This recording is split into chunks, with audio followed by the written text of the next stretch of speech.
Relative dating involves determining the chronological order of geological events by comparing rock layers and structures without providing a specific numerical age. It relies on principles like superposition, cross-cutting, relationships, and fossil succession. Its purpose is to establish a sequence of events and to understand the relative timing of geological formations. Absolute dating provides a specific numerical age for rocks or fossils, often using radiometric techniques. Methods include carbon dating, uranium-lead dating, and potassium-argon dating. Its purpose is to determine the exact age of geological materials, often in years. These are the 6 principles of relative dating. Principle of superposition. In an undisturbed sequence of sedimentary rocks, the oldest layers are at the bottom, the youngest are at the top.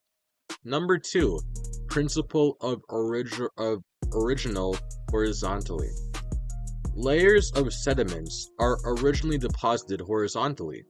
Any tilting or folding occurred after the deposition. Principle of cross-cutting relationships. A geological feature, like a fault or intrusion, that cuts across another feature must be younger than the feature it cuts. Principle of inclusions. Fragments, or inclusions, within a rock are older than the rock itself. Principle of faunal succession. Fossil organisms succeed one another in recognizable order. This allows strata to be correlated over wide areas. Principle of lateral continuity. Layers of sediments initially extend laterally in all directions. They can be correlated over large distances. Solving geological puzzles.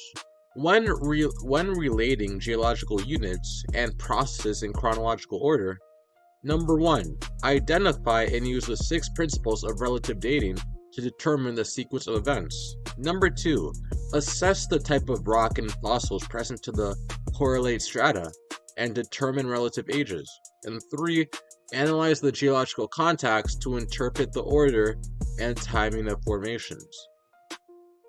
Geological contacts and unconformities. The boundary between different rock units. They can signify different episodes of deposition, erosion, or other geological events. These are the 4 types of unconformities. A disconformity, which is a gap in sedimentation between parallel layers of sedimentary rocks. There's angular unconformity, which is a horizontal layer deposited on top of the tilted or folded layers, indicating a period of deformation followed by erosion and decomposition.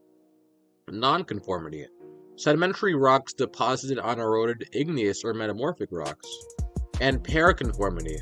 A gap in the geological record with no apparent erosion or deformation, often identified by fossil evidence. Geological timescale structure. So there's eons, which are the largest time units, indicating the Phanerozoic or current era. There's eras, which are subdivisions that are eons, such as the Paleozoic, Mesozoic, and Cenozoic within the Phanerozoic eon. There's periods, which are subdivisions of eras, like the Triassic, the Jurassic, and the Cretaceous in the Mesozoic era.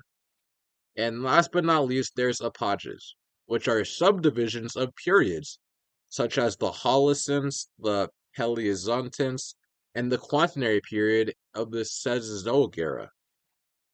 Thank you for listening.